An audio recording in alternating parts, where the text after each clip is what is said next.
खाना पकाने की जिम्मेदारी भी बीवी की नहीं है। मौलाना साहब ये क्या बयान कर रहे हो, घर का कहीं उल्टा सीधा ना हो जाए मामला गड़बड़।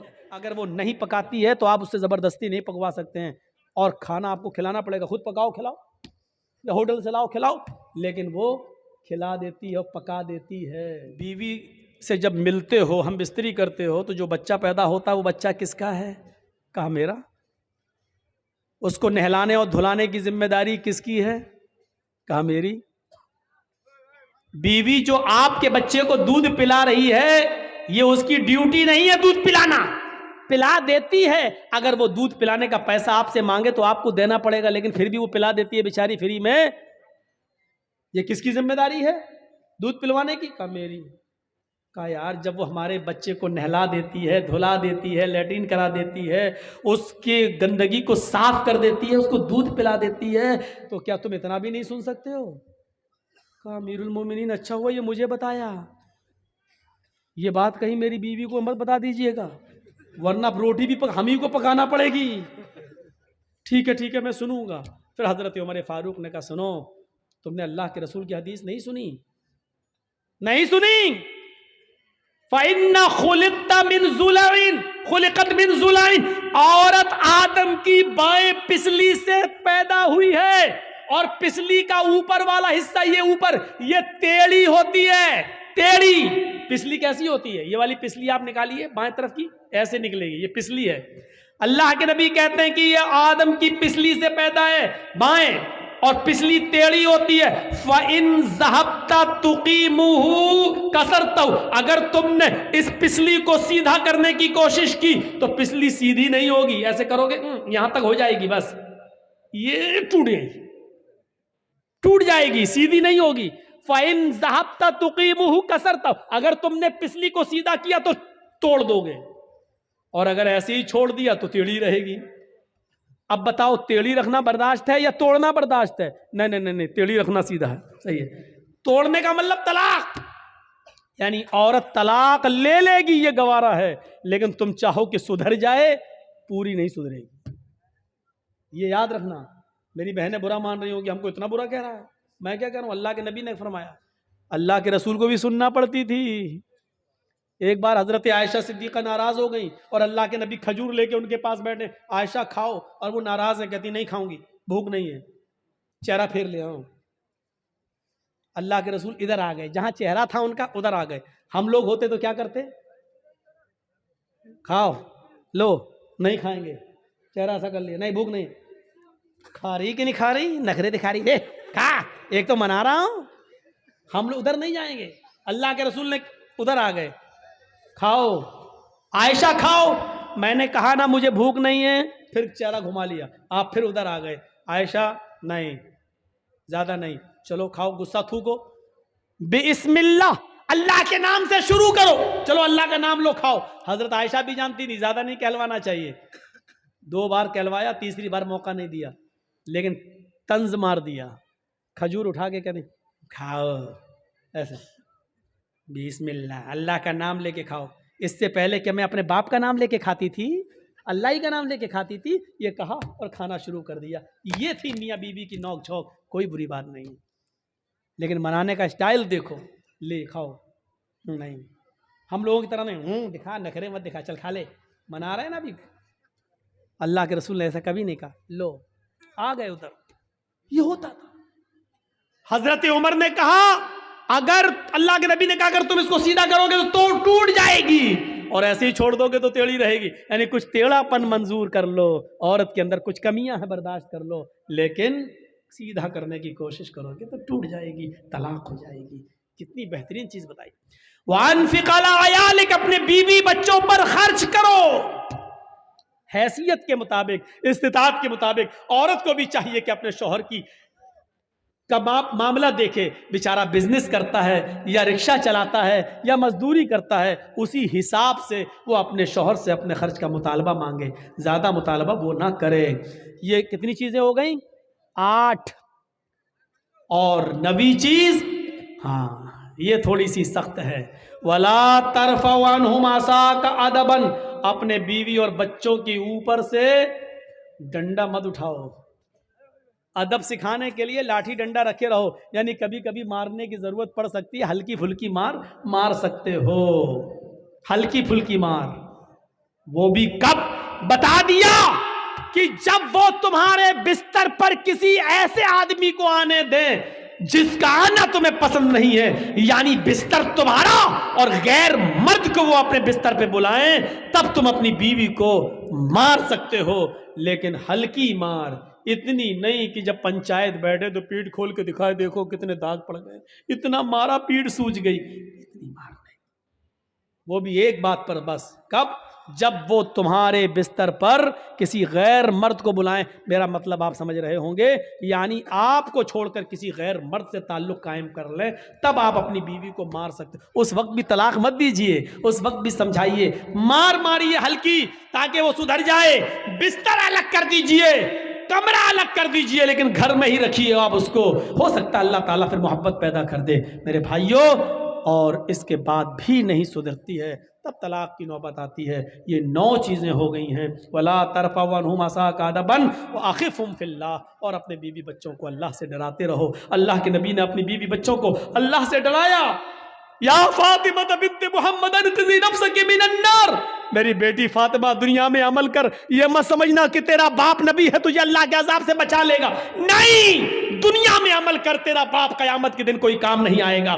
सलीनी मिन माली मा शि'त इन्नी ला उग़नी अन्की मिनल्लाहि शै'a, मेरी बेटी दुनिया में जो चाहे मुझसे मांग ले, जो लेना चाहे मुझसे ले ले, मैं देने के लिए तैयार हूं, लेकिन क़यामत के दिन मैं तुझे अल्लाह के अज़ाब से नहीं बचा सकता, तुझे अमल करना होगा। अल्लाह से डराया। आप भी अपने बीवी बच्चों को अल्लाह से डराते रहिए। अल्लाह के वास्ते दीन है, जलसा आप लोगों ने बड़ी मेहनत से किया, कई सालों से आपने मेरा इंतजार किया और अल्लाह ने पहुंचाया, कम से कम इसकी लाज रखिए। आधा घंटा आपने मेरा ऐसी बर्बाद करवा दिया। ला तुशरिक बिल्लाहि शैअन इन कुतिलता हुर्रिकता, शिर्क नहीं अल्लाह को बर्दाश्त। अच्छा एक बात बताइए, एक मिसाल देता हूं। आपके गांव का क्या नाम है? नारायणपुर, रंगाईपुर, डिस्ट्रिक्ट मालदा। आपके गांव का आप हैं या आपके गांव का एक आदमी दिल्ली काम करता है, वहां रह रहा है, बहुत दिनों से वही सर्विस कर रहा है या बिजनेस कर रहा है, वही रहता है। आपके रंगाईपुर डिस्ट्रिक्ट मालदा से कोई आदमी दिल्ली घूमने जा रहा है और आपसे मिलता है। आपने कहा भाई इसको दिल्ली घुमाया, कुतुब मीनार घुमाया, लाल किला घुमाया, अब वो अपने गांव आने लगा रंगाईपुर में। अब आप कहते हैं उससे, साहब मैं तो 1-2 साल से यहीं हूँ, महीने 2 महीने 5-6 महीने के बाद घर जाता हूँ, मेरी बीवी है घर पर, आप तो जा रहे हैं ना घर, गांव जा रहे हैं ना, और आपने 3000 की 4000 रुपए की खूबसूरत एक साड़ी खरीद कर दी, कह लो ये मेरी बीवी को दे देना। साड़ी आप दे रहे हैं, किसके लिए? अपनी बीवी के लिए। किसको? अपने गांव के एक आदमी को जो घूमने गया है दिल्ली। वहां से जब वो लौट के आता है, आपकी दी हुई साड़ी को लेकर जब आपके घर जाता है, दरवाजे को दस्तक देता, बीवी दरवाजा खोलती है, लीजिए साहब क्या हुआ? आपके हस्बैंड ने दिल्ली से आपके लिए एक साड़ी भेजी है, मैं लेके आया हूं। तो अब ईमानदारी के साथ बताइएगा कि बीवी को किसकी तारीफ करना चाहिए, शौहर की या साड़ी देने वाले की? अकल कहती है शौहर की, लेकिन वो शौहर की तारीफ के बजाय साड़ी जो लेकर आया उसकी तारीफ करे। एक्सक्यूज मी, बाहर क्यों खड़े हैं, आप अंदर आ जाइए, आप तो बहुत अच्छे इंसान हैं, आप हमारे लिए साड़ी लाए हैं, चाय बना के पिलाए और फिर उसी को अपना दिल दे बैठे, आप बहुत अच्छे हैं, इतनी दूर से साड़ी लेके आए। जिसने साड़ी भेजी, अगर उसको ये पता चल गया कि मेरी बीवी ने बजाय मेरे उसकी तारीफ कर रही है जिसको मैंने साड़ी देकर भेजा है, अगर उसको वहीं पता चल गया तो वहीं से मोबाइल फोन करेगा। और आपने उठाया बीवी ने, तो क्या तू उसके साथ रंगोलियां मना रही है, साड़ी मैंने भेजी डायन चुड़ैल और तू तारीफ उसकी कर रही है, तलाक तलाक तलाक, तीनों गोली वहीं से मार दे।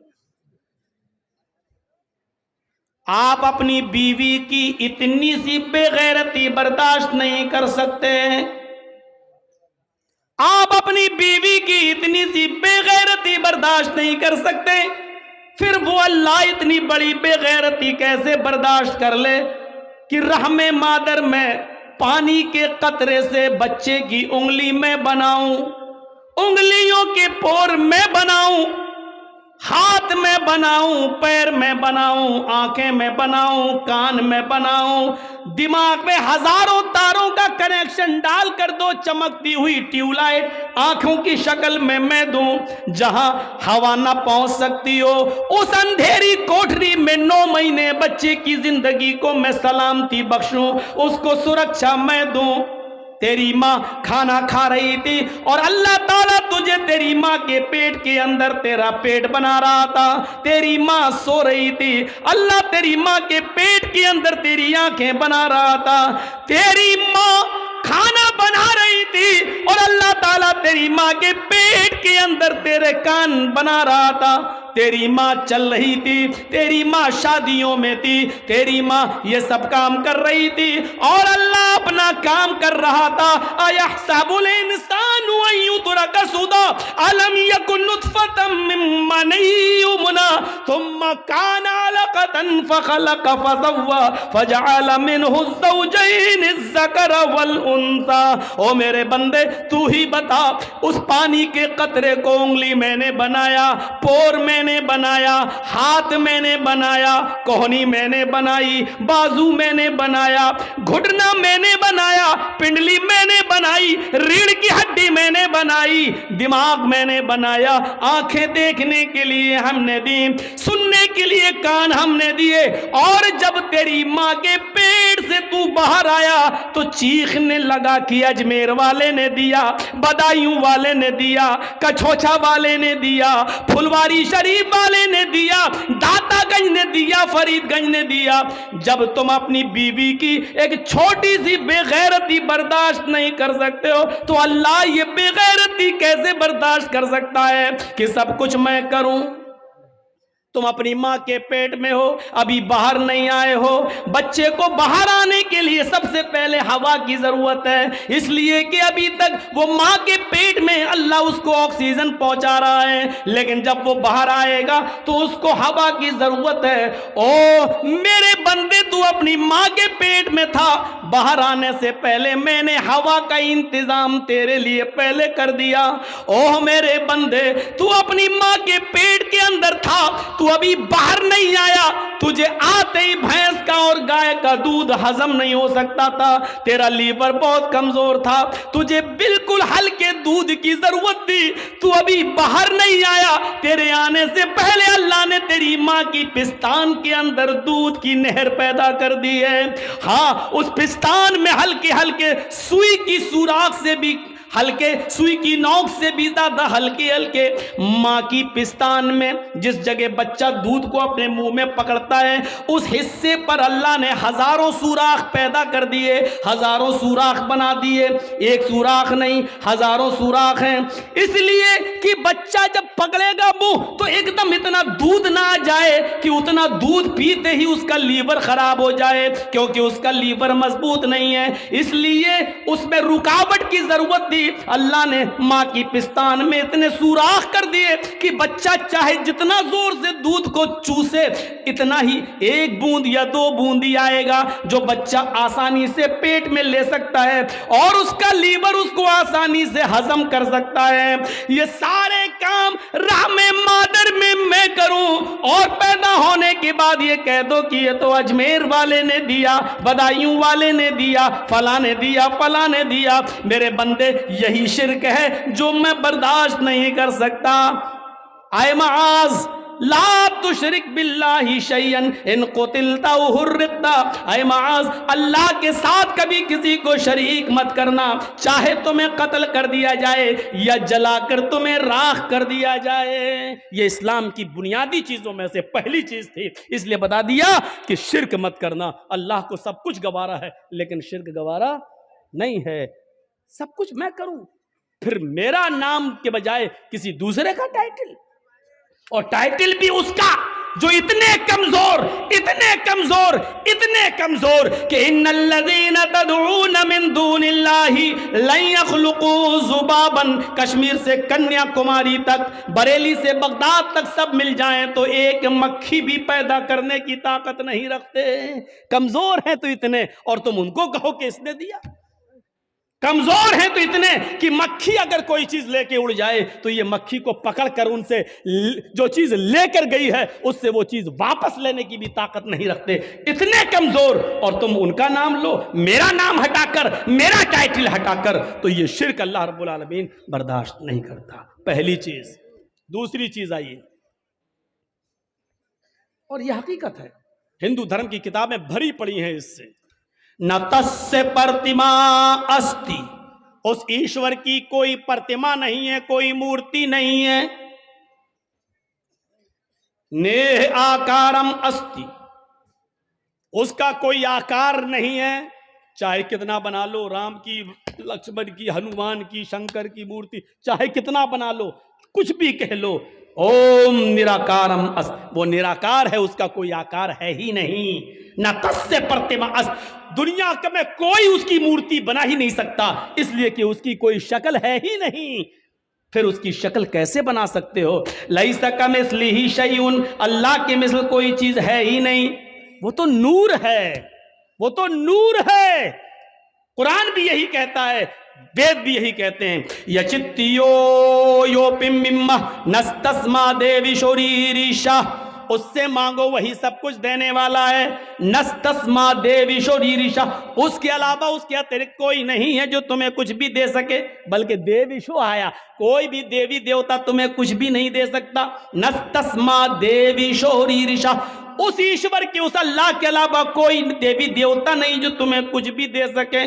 कुछ देने की क्षमता किसी के अंदर नहीं है, जो कुछ भी है वो अल्लाह।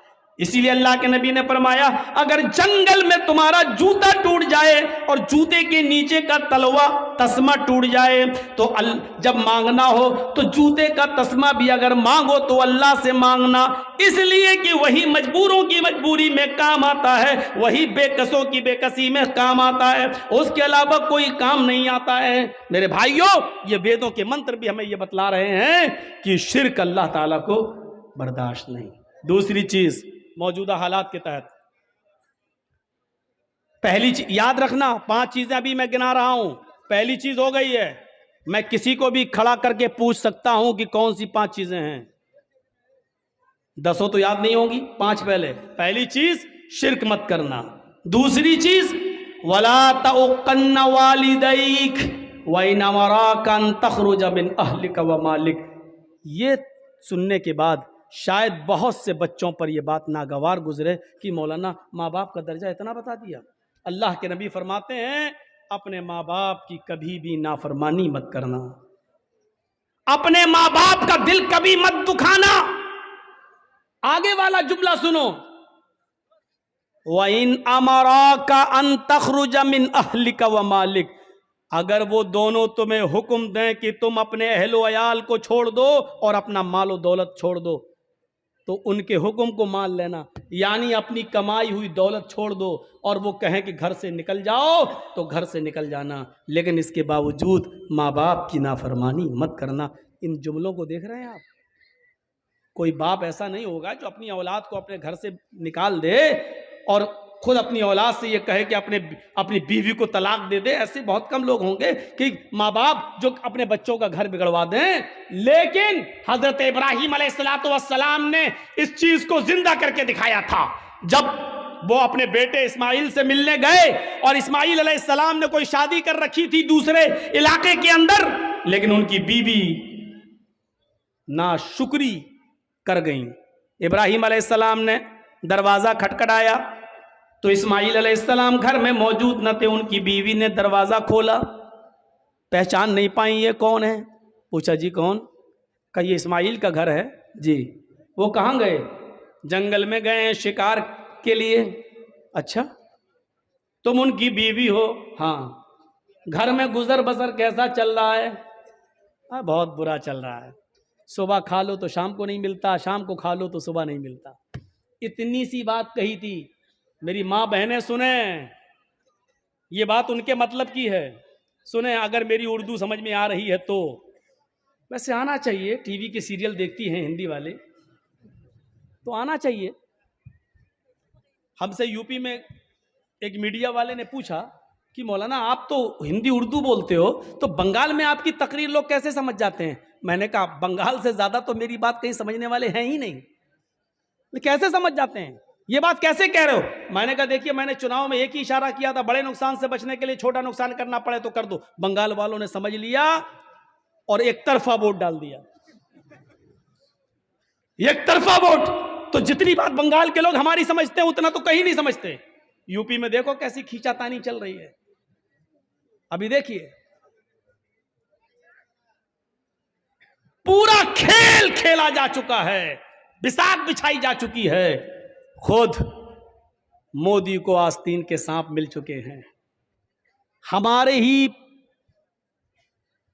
ही लोगों में ऐसे लोग भी मिल चुके हैं जो पसे पर्दा उसकी मदद करने के लिए तैयार हैं। उनको मालूम है कि 2 सीट भी हम नहीं जीतेंगे, उनको मालूम है कि हमारी 2 सीट भी नहीं निकलेगी, लेकिन 100 सीटों पर खेल बिगाड़ने का उसी का तो इनाम है, उसी का तो पैसा है, उसी की बदौलत तो हमारी यूनिवर्सिटियां, मेडिकल कॉलेज और ये सारी चीजें चल रही हैं। उनको मालूम है अच्छी तरीके से, वरना वक्त के हालात के तनाजुर में देखिए, मॉब लिंचिंग को देखिए, एनआरसी और सीए पर होने वाले एहतजाज में एकतरफा गोलियों से ठोक दिया गया, मार दिया गया, रहम नहीं आ रहा। इन तमाम चीजों को देखते हुए जर्जीस ने यह कहा है, मैं नहीं कहता कि मेरे लिए फला पार्टी अच्छी है, यकीनन कोई पार्टी अच्छी नहीं है, लेकिन इस वक्त यूपी में आपको यह देखना है कि हमारा बड़ा नुकसान किस में है और छोटा नुकसान किस में है। हमें छोटा नुकसान गवारा कर लेना चाहिए बड़े नुकसान से बचने के लिए। किसी पार्टी का नाम नहीं लिया, फिर भी मीडिया उछालेगी क्या? मौलवी जर्जीस ने कहा, अखिलेश का मौलवी आपके बंगाल में क्या कह रहा था? ममता का मौलाना। कहां छिपा है? जिस दिन से ममता जीती है, कमीना मेरा नाम ही लेना भूल गया, अंदर चली गई, बैकग्राउंड हो गई, पता नहीं कहां चली गई थी हिंदुस्तान की एंकर, पता नहीं कहां चली गई, छुप गई। अब मैं उससे पूछता फिर रहा हूं बंगाल की हर तकरीर में, कहां छिपी है? जर्जीस तो शेर की तरह धार रहा है, तू कहां छिप गई है? किस बिल में चली गई है? कहां? उसका पता नहीं है।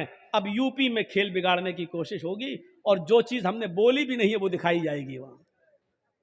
अभी यूपी में कोई तकरीर मेरी नहीं हो रही है, मैंने पहले कह दिया 6 महीने, अभी जब तक यहां इलेक्शन नहीं हो जाएगा मैं नहीं बोलूंगा, मैं तकरीर ही नहीं करूंगा यूपी में। क्यों? क्योंकि मेरी एक तकरीर चाहे जुमे का खुतबा भी दूं, वो भी उसको उछाल के और इधर उधर का बिहार बंगाल का लाके टीवी वाली उसको जोड़ देगी, इधर उधर का लाके। देखिए मौलवी ये बोला, बोलेंगे हम बंगाल में और दिखाएगा कि यूपी में बोला, क्योंकि ये झूठ इन्होंने अपने बाप से सीखा है, ये झूठ इन्होंने अपने बाप से, अब बाप का नाम नहीं लूंगा, आप जानते हैं वो बाप कौन है। इन्होंने अपने बाप से झूठ बोलना सीखा है और बाप ने झूठ बोलने का इनाम इनको दिया है। तो मेरे भाइयों, हमारे ऊपर भी तलवारें लटकती हैं, वला तौकन्न वालिदैन। अगर समझ रही हो मेरी माँ बहनों तो सुनो, हजरत इब्राहिम अलैहिस्सलाम ने कहा घर में गुजर बसर कैसा चल रहा है? कहती है बहुत बुरा, सुबह खा लो तो शाम को नहीं मिलता, शाम को खा लो तो सुबह नहीं मिलता। हजरत इब्राहिम ने कहा मैं जा रहा हूं, जब इस्माइल घर पे आ जाए तो उनसे कहना एक बुजुर्ग आदमी आया था, एक बूढ़ा आदमी आया था, उसने तुम्हें सलाम कहा है और एक मशवरा दिया है कि अपने घर की चौखट बदल लो। चौखट समझते हो ना? अपने घर की चौखट बदल लो। इस्माइल की बीवी कहती है बुढ़ा सटी आ गया, चौखट तो मेरी सही है, सर्दी में धूप भी आती है, गर्मी में हवा भी आती है, ये बुढ़ा कह रहा घर की चौखट बदल लो। इस्माइल अलैहिस्सलाम जब शिकार करके वापस आते हैं, कहा कि एक बुढ़ा आदमी आया था, आया होगा, हाँ, फिर सलाम का, अच्छा सलाम कहा, समझ गए कि मेरे बाप हैं जी, और पता नहीं, और कहा कि पता नहीं, वाली बहकी बहकी बातें कर रहा था, बुढ़ा था, सटिया गया था। कहने बताओ तो क्या कहा उसने? कहा अपने घर की चौखट बदल लेना। कहा बीवी तुमने क्या कहा उससे? कुछ नहीं, उसने पूछा था घर का गुजर बसर कैसा चल रहा, मैंने कह दिया बहुत बुरा, सुबह खा लो तो शाम को नहीं मिलता, शाम को खा लो तो सुबह नहीं मिलता। आए मेरी बीवी, वो बुढ़ा मेरा बाप था, तुम उसकी बहू हो, और उसने जो ये कहा कि अपनी चौखट बदल लेना, इसका मतलब ये है कि उसने तुम्हें तलाक देने का हुक्म दिया है मुझे। उसने इशारा कर दिया है कि घर की चौखट ठीक नहीं है। आपकी बीवी तो ऐसी होनी चाहिए, चाहे उसे खाना मिले या न मिले, हर हाल में वो अल्लाह का शुक्र अदा करे, और उसको ये कहना चाहिए कि हम हर हाल में अल्लाह के शुक्रगुजार हैं, उसने जिस हाल में मुझे रखा है ठीक है। लेकिन तुमने ये जुमले न बोलकर ये कह दिया बहुत बुरा हाल है, सुबह खा लो तो शाम को भूखी रहती हूँ, शाम को मिल जाए तो सुबह भूखी उठती हूँ। ये जुमले तुमने कहा, तुमने अपने रब की नाशुक्री की, अल्लाह की नाफरमानी की है, नाशुक्री की है, और मेरे बाप ने तुम्हें तलाक देने का हुक्म दिया है। अब तुम एक पल भी मेरे साथ नहीं रह सकती हो, मैं तुम्हें तलाक दे रहा हूं। इतनी सी बात पर तलाक? तुम तो अपने शौहरों से पता नहीं क्या क्या कह देती हो। जा, पूरे महीने की तनख्वाह मिल गई, फेयर एंड लवली कब की खत्म हो गई, अभी तक नहीं ला रहे। पाउंड्स क्रीम कब की खत्म हो गई, अभी तक नहीं ला रहे। जब से तुम्हारे घर में आई हूं परेशानी तो हूं, आराम मिला कब? या अल्लाह, कितने खतरनाक जुमले हैं। इन जुमलों को जबान से कहने से पहले तेरी जबान कट के जमीन पर गिर क्यों नहीं गई? ये जमीन फट क्यों नहीं गई? तू इस जमीन के अंदर समा क्यों नहीं गई? कैसे ये जुमले तेरे मुंह से निकल जाते हैं? दोबारा उन्होंने जब दूसरा निकाह किया और शादी की, फिर एक अरसे के बाद इब्राहिम अलैहिस्सलाम जब दोबारा गए, इस्माइल शिकार के लिए गए हुए थे, दरवाजा खड़खड़ाया, दूसरी बीवी निकल के आई। आप कौन? का मैं फला जगह से आया हूं। इस्माइल कहाँ है? वो शिकार करने गए हैं। अच्छा ये बताओ कि तुम्हारा गुजर बसर कैसा चल रहा है? अल्हम्दुलिल्लाह, बहुत अच्छा, हर हाल में अल्लाह का शुक्र है, अल्लाह ताला ने मुझे जिस हाल में रखा है मैं उस हाल में खुश हूं। इब्राहिम अलैहिस्सलाम ने कहा जब इस्माइल आ जाएं तो कह देना एक बुजुर्ग आया था, उसने तुम्हें सलाम कहा है और कहा है कि अपने घर की चौखट को बरकरार रखना। ठीक है, घर की चौखट। वो भी ताज्जुब करने लगी, घर की चौखट ठीक है? अरे हमने कब कहा गलत है? तुम होते कौन मशवरा देने वाले? ठीक है तो ठीक ही है। जब बीवी को पूरी बात बताई बीवी ने इस्माइल को, तब कहा कि वो चौखट तुम हो और इब्राहिम अलैहिस्सलाम मेरे बाप ने कहा इसको बरकरार रखना, क्योंकि तुमने अल्लाह का शुक्र अदा किया है। शुक्रगुजार औरत को तो पूरा वाकया बताने का मकसद यह कि माँ बाप की बात मानना। घर बार से निकालने को कहे तो निकल जाओ, लेकिन माँ बाप के सामने उफ भी मत करना। कितने लोग हमसे मिलते, मौलाना मेरी औलाद मेरा कहना नहीं मानती, मौलाना मेरी औलाद मेरा कहना नहीं मानती। कुछ ऐसी तकरीर करना कि औलाद को कुछ असर हो। हजरत उमर फारूक के पास एक शख्स आता है, हजरत उमर फारूक के पास एक सहाबी आते हैं और कहते हैं कि अमीरुल मोमिनीन मेरा बेटा दिन पे दिन नालायक होता जा रहा है, दिन पे दिन मेरा बेटा नाफरमान होता जा रहा है, उसको आप बुलाइए और उसको समझाइए। सुनो, इब्राहिम उमर हजरत उमर ने कहा अच्छा बुलाओ बेटे को। बेटे को बुलाया गया। हजरत उमर ने कहा ये तुम्हारे बाप हैं? हाँ। खूब डांटा, शर्म नहीं आती? इस उम्र में अपने बाप को सताते हो, नाफरमानी करते हो, अपने बाप का दिल नहीं रखते हो, अपने बाप का काम नहीं करते हो। पूरा डांट चुके और जब थक गए डांट डांट कर हजरत उमर, तब बेटा बोला अमीरुल मोमिनीन अगर समझा चुके हो तो मैं कुछ बोलूं? कहाँ बोलो क्या है? अब मेरी भी कुछ सुनेंगे? कि हाँ बिल्कुल तुम्हारी भी सुनेंगे। कहा ये बताइए कि सारे हक बेटे का ही है कि बाप के लिए ये करे? बाप के ऊपर भी कुछ जिम्मेदारियां हैं कि नहीं? कहाँ हैं? का बताइए क्या है? हजरत उमर ने कहा 3 जिम्मेदारियां बाप के ऊपर सबसे पहले आयद होती हैं। पहली जिम्मेदारी है कि जब घर में बच्चा पैदा हो तो उसका अच्छा नाम रखा जाए। दूसरी जिम्मेदारी बाप के ऊपर यह आयद होती है कि जब वो 7 दिन का हो तो उसका अकीका किया जाए। तीसरी जिम्मेदारी बाप के ऊपर यह आयद होती है कि जब उसका बेटा बालिग हो जाए तो उसकी दीनदार और शरीफ घराने में उसका निकाह कर दिया जाए। ये 3 जिम्मेदारी बाप के ऊपर भी आयद होती है। अब लड़के ने कहा अमीरुल मोमिनीन जरा मेरे बाप से पूछो इन तीनों कामों में से क्या काम किया मेरे साथ? अच्छा पूछो इसने जब मैं पैदा हुआ तो नाम क्या रखा? हजरत उमर ने कहा क्या नाम है? उसने अरबी में एक जुमला बोला जिसका उर्दू में तर्जमा होता खटमल। क्या नाम है तुम्हारा? का खटमल है। का ये नाम रखा है मेरे बाप ने। 7वें दिन का हुआ, पूछो अकीका किया? नहीं किया। और जब बालिग हुआ तो मेरी शादी भी कर दी, पूछो दीनदार लड़की से की? कहा कैसी लड़की से की? कहा डायन से कर दी। वो हमें इसकी खिदमत ही नहीं करने देती है। वो कहती है हट, नहीं तेरा बाप बाप ने चल। वो हमें समझने ही नहीं देती। जब मेरे बाप ने ही मेरे हुकूक अदा नहीं किए तो मुझसे क्या उम्मीद रखी जा रही है। अब हजरत उमर ने बाप को डांटा। दोनों तरफ हैं इस्लाम के मामलात, लेकिन माँ बाप को एक दर्जा हासिल है। कुछ दुनिया में ऐसे लोग भी गुजरे हैं कि जब मामून रशीद का इताब आया, खलीफा, जब मामून रशीद का इताब आया तो यहया बरमकी और उसका बेटा फजल बरमकी और उसका बेटा यहया बरमकी, ये दोनों की दोनों मामून रशीद के इताब में आ गए और जेल में डाल दिए गए। फजल बरमकी और यहया बरमकी, बाप बेटे दोनों जेल में डाल दिए गए। बाप बहुत बूढ़ा हो चुका है, सर्दी की रात है, फजर की नमाज में बाप को वुजू बना के नमाज पढ़ना है। बेटा देख रहा है कि जेल में गर्म पानी का इंतजाम नहीं है, क्या किया जाए। तो बेटे ने तांबे के लोटे में इशा की नमाज पढ़ने के बाद पानी भर लिया और अपने बाप को सुला दिया कि अब्बू आप सो जाइए। उस जेल के अंदर यहया बरमकी सो रहे हैं और उनका बेटा फजल बरमकी तांबे के लोटे में पानी लेकर अपने पेट में लगा लेता है। इशा की नमाज के बाद अपने पेट पर वो पानी के लोटा लगा लेता है, तांबे का लोटा, और फजर की आजान तक लगाता है कि पेट की गर्मी से इस ठंडे पानी में कुछ गर्मी आ जाए, इस तांबे के लोटे में कुछ हरारत आ जाए, और सुबह जब फजर की नमाज में मेरे बाप वुजू बनाए तो मैं थोड़ा गर्म पानी अपने बाप को दे सकूं। अपने बाप के गर्म पानी के लिए रात भर तांबे के लोटे को अपने पेट से लगा लेता था और फजर की नमाज में अपने बाप को कदरे गर्म पानी दे दिया करता था। ऐसे ऐसे फर्मा बरदार औलाद भी निकली है। हम किन में हैं, अपने आप को ढूंढें और तलाश करें और गरीबानों के बटन खोल के देखें। हम सोच तो सकते हैं ना हम किस में हैं, नाफरमानी करने वालों में या इसमें फर्मा बरदारी करने वालों में।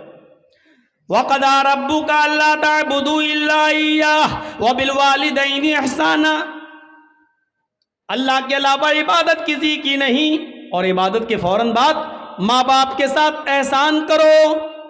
व बिल वालिदैनि इहसाना, मैं बड़े ताज्जुब में था कि अल्लाह ने यहाँ पर एहसान क्यों कहा है। एहसान के अंदर हर नेकी शामिल है। ये नहीं कहा अल्लाह ताला ने कि माँ बाप के साथ उनकी बीमारी में अच्छा सलूक करो, ये नहीं कहा।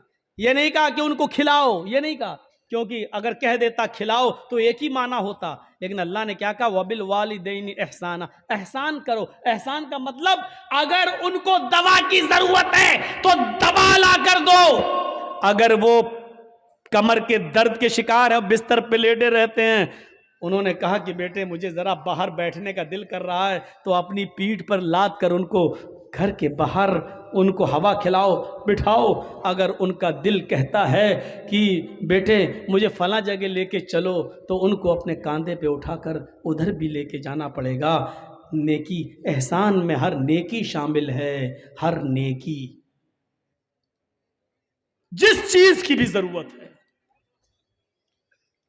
हजरत उमर फारूक ने एक सहाबी को, एक शख्स को देखा कि वो खाने काबा का तवाफ कर रहा है और उसने अपनी माँ को अपने कंधे पर उठा रखा है।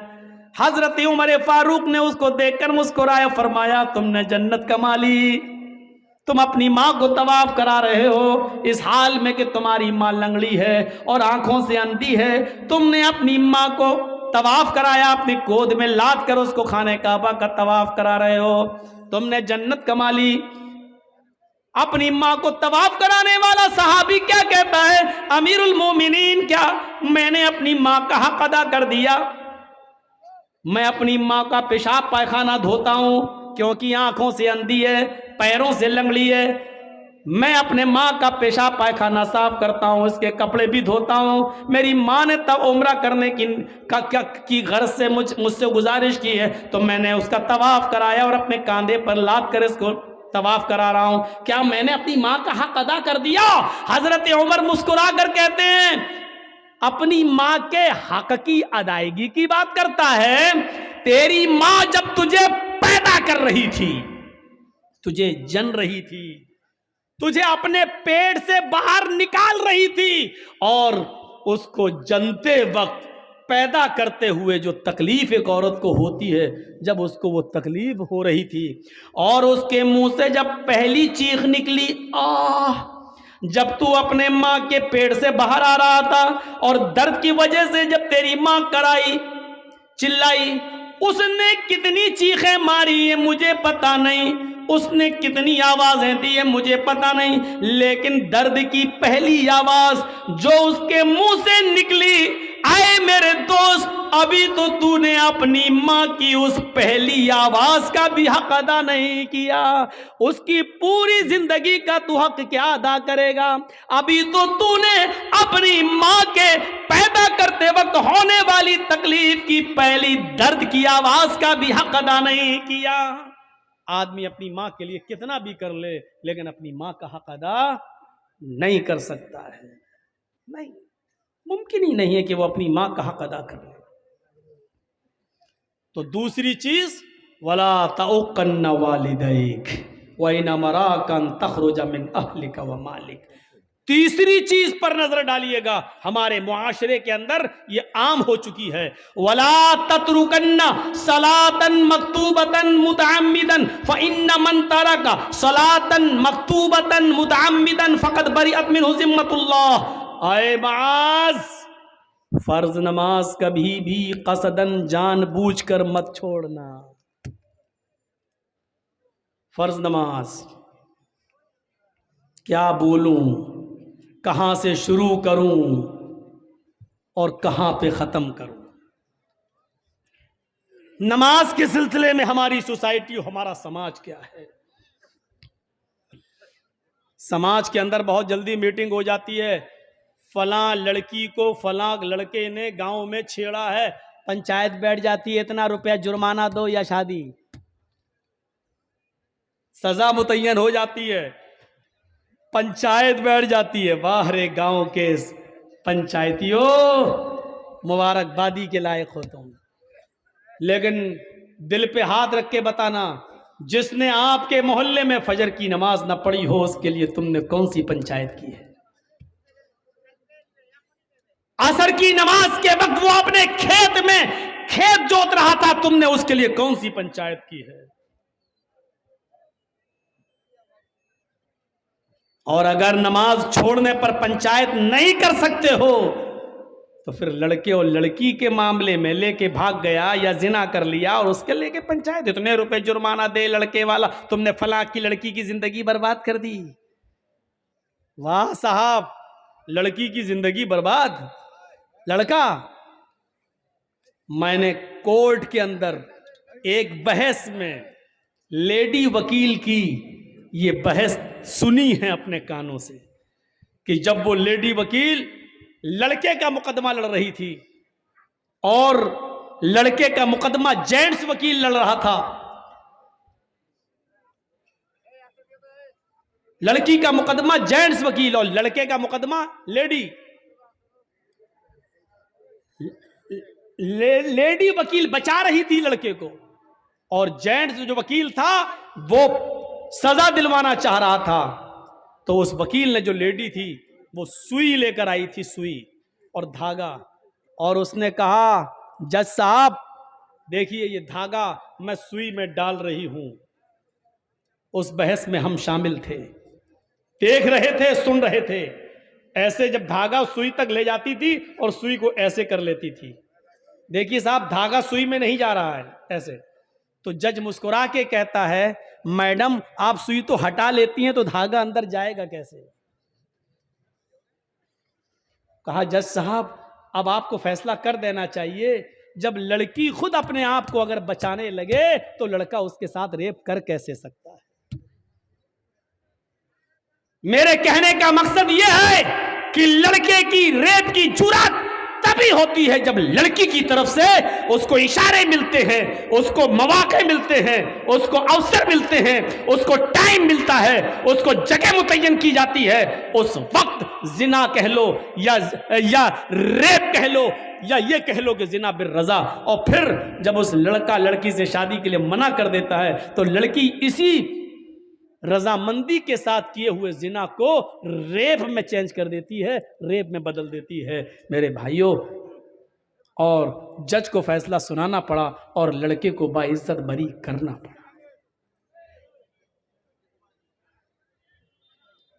मुकदमा लड़ने वाली अगर कायदे की हो और बचाने पे आ जाए तो बचा लेती।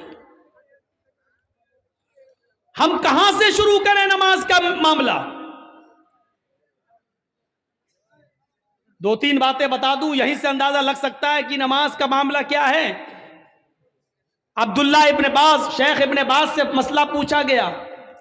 एक औरत ने मसला पूछा कि मेरा शौहर नमाज नहीं पढ़ता, क्या मैं अपने शौहर के साथ, बेनमाजी शौहर के साथ रह सकती हूं या नहीं?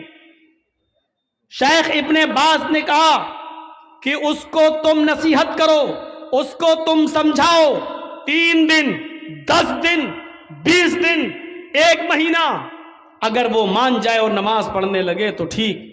उसने फिर मसला पूछा कि कई सालों से मैं समझा रही हूं लेकिन नमाज नहीं पढ़ रहा है, मेरा अपने बेनमाजी शौहर के साथ रहना जायज है या नाजायज? शेख इब्ने बाज ने फतवा दिया कि एक मोमिना औरत का, एक नेक औरत का बेनमाजी आदमी के साथ रहना सरासर हराम है। उस औरत ने फिर पूछा शेख इब्ने बाज से, मेरा हस्बैंड मुझे तलाक नहीं दे रहा है, वो कहता है मैं नमाज नहीं पढ़ता हूं तो क्या हुआ, लेकिन मैं तुझे तलाक नहीं दूंगा, अब मैं अपने शौहर को कैसे छोड़ूं? शेख इब्ने बाज का फतवा था कि जब तेरा शौहर नमाज ही नहीं पढ़ता, और जब नमाज नहीं पढ़ता तो वो मोमिन ही नहीं है, और जब मोमिन ही नहीं है तो तू उसके निकाह में ऑटोमेटिक नहीं है, और जब उसके निकाह में तू नहीं है तो तलाक की जरूरत ही नहीं है। निकाह काजी से फिस्क करा और एक हैज, एक पीरियड इंतजार करके अपना दूसरा निकाह कर ले, शौहर तलाक दे या ना दे, क्योंकि बेनमाजी जब मोमिन ही नहीं है तो तलाक की जरूरत भी नहीं है, तो इद्दत गुजार के दूसरा निकाह कर सकती है। यहां से आप अंदाजा लगा सकते हैं मेरे भाइयों कि एक नमाज पढ़ने वाली औरत को बेनमाजी शौहर के साथ रहना जायज नहीं है।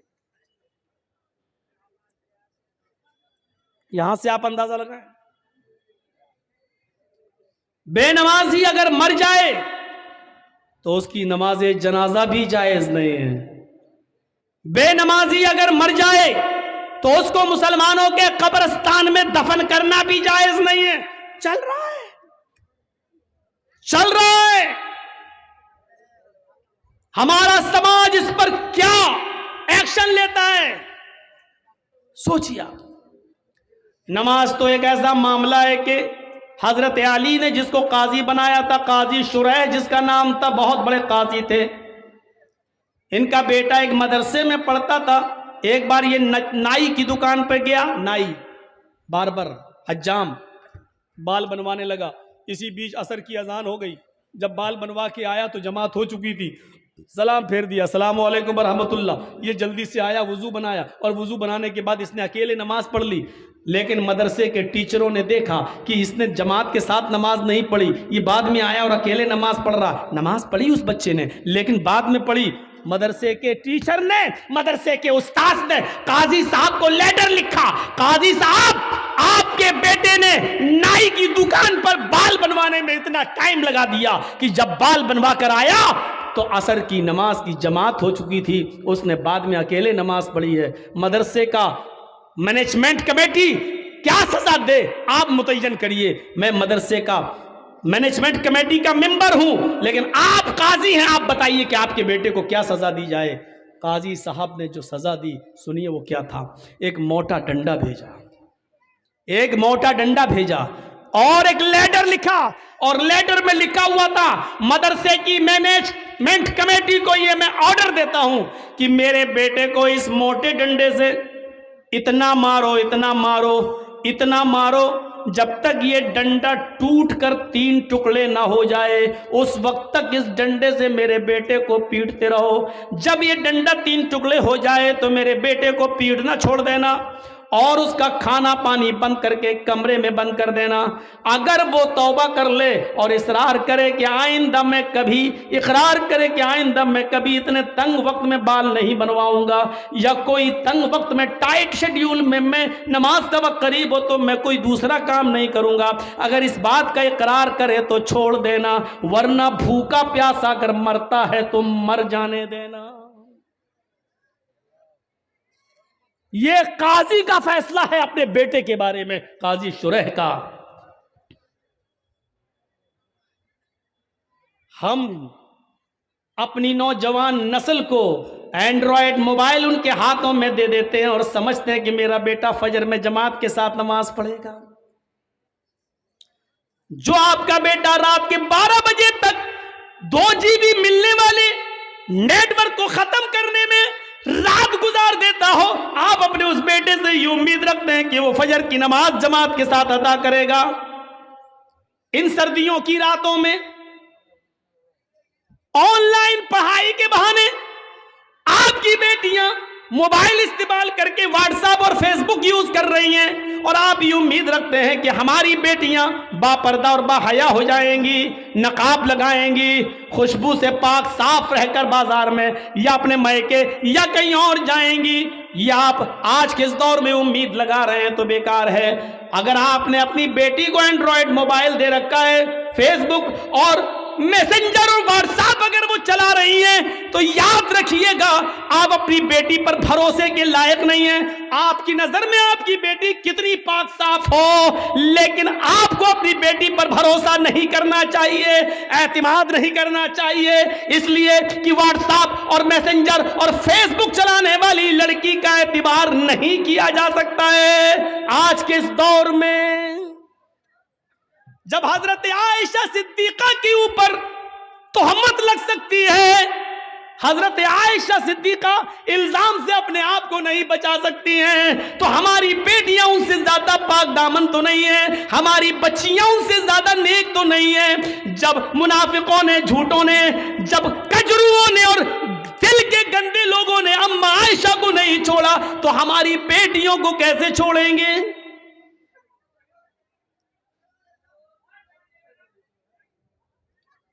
यहां हमें गौर करना चाहिए।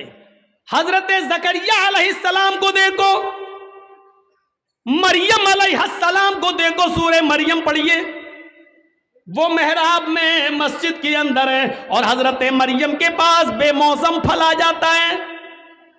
बेमौसम फल, आम का मौसम नहीं आम आया, लीची का मौसम नहीं लीची आया। जकरिया जब मस्जिद में दाखिल होते हैं, मेहराब के अंदर घुसते हैं, देखते हैं कि मरियम जिसकी मैं किफालत कर रहा हूं उसके पास ये फल मौजूद है।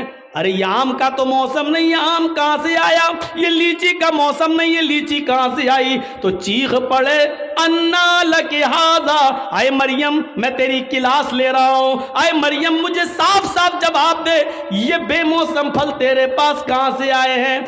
आम का मौसम नहीं आम देख रहा हूं, लीची का मौसम नहीं लीची देख रहा हूं, ये बेमौसम फल तेरे पास कहां से आए हैं?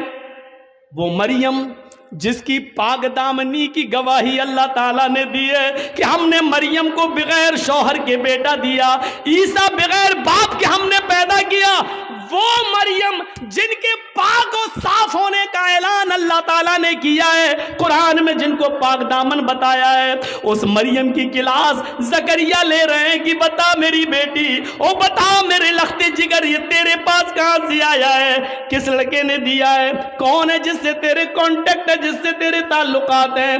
अल्लाह वाली थी, नेकी फरमा बरदार थी, अपने सरपरस्त को शर्मिंदा नहीं कर सकती थी, जिसने पाल पोस कर मुझे इतना बड़ा किया, उसकी इज्जत खाक में नहीं मिला सकती थी। कहने लगी आप मेरे ऊपर शक न करें, आए जकरिया मेरे ऊपर डाउट न करें, कालत हुआ मिन इंदिल्लाह, ये किसी लड़के की तरफ से नहीं बल्कि अल्लाह की तरफ से आया है, ये अल्लाह ने भेजा है, ये जन्नती फल है, कोई फरिश्ता देकर गया है, इसमें किसी लड़के का का हाथ नहीं है। जब मरियम से पूछा जा सकता कि ये फल कहां से आया, तुम अपनी बेटियों से क्यों नहीं पूछ सकते ये मोबाइल तेरे पास कहां से आया?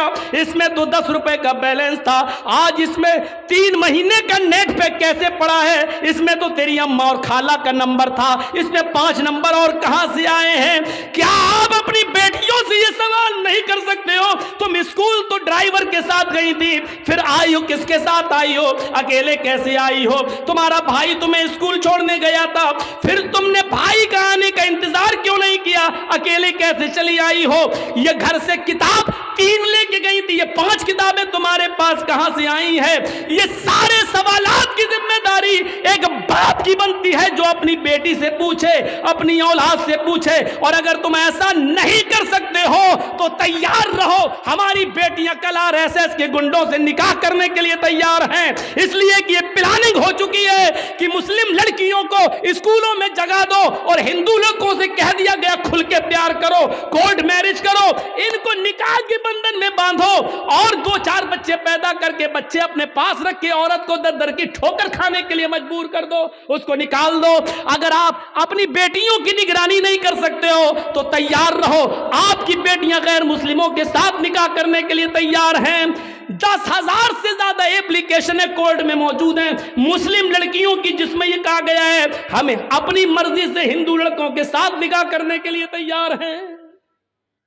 मेरे माँ बाप रोकेंगे, इसलिए मुझे पुलिस प्रोडक्ट दिया जाए, प्रोडक्शन दिया जाए, सुरक्षा दी जाए। मेरे माँ बाप कोर्ट मैरिज के मौके पर मेरे लिए रुकावट बन सकते हैं। ये लड़कियों ने, मुस्लिम लड़कियों ने, कॉलेज की लड़कियों ने ये लिख कर दिया है। तैयार रहिए, अगर आप अपनी बेटियों के मोबाइल नहीं छीन सकते हो, उनसे सवाल जवाब नहीं कर सकते हो, तो फिर ये दिन देखने के लिए तैयार रहो कि आपकी बेटी मिसेस इदरीस, मिसेस असलम नहीं बनेगी, मिसेस खन्ना बनेगी, मिसेस रमेश बनेगी, मिसेस मनमोहन बनेगी, मिसेस फला बनेगी, ये बनेगी। इसके लिए तैयार रहो। जो कहना था कह दिया, बुरा लगना स्वाभाविक है, क्योंकि हक है, हक बुरा लगता ही है, कड़वी है, कड़वी चीज खराब होती ही है। इसलिए मैं माफी का चंदा नहीं मांगूंगा आपसे, स्वाभाविक चीज है, होना है। आपने पूछा नमाज पढ़ी कि नहीं पढ़ी, बेटे से पूछा। हमारे नबी ने तो ये कहा था ना, जब बच्चा 7 साल का हो जाए, बच्चे में लड़का लड़की दोनों शामिल है, जब बच्चा 7 साल का हो जाए नमाज पढ़ने का हुक्म दो, लेके जाओ। नहीं पढ़े कोई बात नहीं, कभी पढ़ेगा कभी छोड़ेगा, लेकिन जब 10 साल का हो जाए नमाज ना पढ़े तो उसको मार मार के ले जाओ, मार मार के नमाज की तरफ ले जाओ, पीटो। 10 साल के बाद लड़के को पीटना पड़ेगा, नमाज के लिए मारना पड़ेगा, सजा देना पड़ेगी आपको अपने बेटे को, क्योंकि वो 10 साल का हो चुका है। 10 साल के बाद बाप की जिम्मेदारी बनती है कि वो अपने बेटे को नमाज न पढ़ने पर मारे, पीटे और फिर मस्जिद में ले जाए। आपने किया ऐसा? मोबाइल चलाने की खुली इजाजत, चलाओ और बिगड़ो। काजी शुरैह ने जो फैसला किया, उस फैसले को देखिए। हजरत उमर फारूक जब फजर की नमाज पढ़ाने के लिए खड़े हुए तो अबू लूलू ने, फिरोज नामी आदमी ने, किसी बात पर वो हजरत उमर से नाराज था, उसने खंजर में जहर बुझा लिया था और छिपकर बैठा हुआ था मिंबर के पास। हजरत उमर ने जू ही कहा अल्लाहु अकबर, फौरन उसने खंजर मार दिया। हजरत उमर फारूक के पेट में वो खंजर लगता है, उसने निकाला तो पेट थोड़ा सा फट जाता है, नाफ से लेकर जहां शर्मगाह होती है यहां तक जब उसने खंजर निकाला तो यहां तक पेट फट गया, खून का धारा बहने लगा। नमाजियों ने अबू लूलू को पकड़ना चाहा, लेकिन वो भागने लगा। एक सहाबी ने अपनी चादर उसके ऊपर फेंकी, जिससे उसका पैर उलझ गया, वो गिर गया। जब उसने देखा कि अब मैं पकड़ा जाऊंगा और बचूंगा नहीं, तो उसने वही जहर आलूद खंजर अपने पेट में मारकर खुदकुशी कर ली और मर गया। लेकिन हजरत उमर फारूक को जब होश आया तो उनको दूध पिलाया जा रहा था, दूध वो मुंह से पीते थे, पेट से बाहर निकल जाता था। शहद पिलाया गया, तो शहद पेट से बाहर निकल गया। जो चीज खिलाई और पिलाई जा रही है वो मुंह से तो खिलाते थे लेकिन पेट से बाहर निकल जाती थी। इस हाल में किसी ने कह दिया अमीरुल मोमिनीन अब आप फजर की नमाज कैसे पढ़ेंगे? आप पहली रकात में थे और आपको खंजर मार दिया गया है, आप बेहोश होकर जमीन पे गिरे हैं और हालत आपकी है कि खाना पानी पेट में रुक नहीं रहा है, आप फजर की नमाज कैसे पढ़ेंगे? हजरत उमर ने कहा पढ़ूंगा, मेरी फजर की नमाज क्या अदा नहीं हुई है? कहा नहीं, पानी लाओ। वुजू बनाया, खड़े हो गए। लोगों ने कहा बैठ के पढ़ लो। कहने लगे नहीं नहीं, अभी खड़े होने की ताकत है।